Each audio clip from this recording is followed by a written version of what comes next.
दुधको सेतोपन जस्तै मनमा सफा भावना रहोस्, चिनीको मिठास जस्तै सम्बन्ध सधैँ मिठो रहोस्, घरमा सधैँ शान्ति होस्, मनमा सधैँ खुसी होस्, खिर खाने यो शुभ दिनले सबैको जीवन उज्यालो होस्। नमस्ते हजुरहरूलाई, सर्वप्रथम त आज खिर खाने दिनको सम्पूर्णमा धेरै धेरै धेरै धेरै शुभकामना। आज चाहिँ मैले यहाँ थोरै मिठो मसिनो खिरको रेसिपी लिएर आएकी छु हजुरहरूमा। आशा छ हजुरहरूलाई पक्कै पनि मन पर्छ। हजुरहरूले देखि नै सक्नुभयो मैले यहाँ के प्रयोग गरेँ भनेर। सुरुमा घिउ, दुध अनि हामीलाई चाहिन्छ चामल, त्यस पछाडि लौङ सुकमेल अनि हामीलाई ड्राई फ्रुट चाहिन्छ।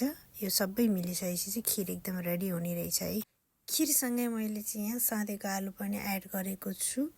नुनिलो पनि चाहिन्छ नि त, त्यही भएर नुनिलो अमिलो पिरो टक्क एकदम साँधेको आलु रेडी भयो र अब चाहिँ हामीलाई खानको लागि रेडी भयो। हजुरहरू पनि बनाएर खान सक्नुहुन्छ। Thanks for watching.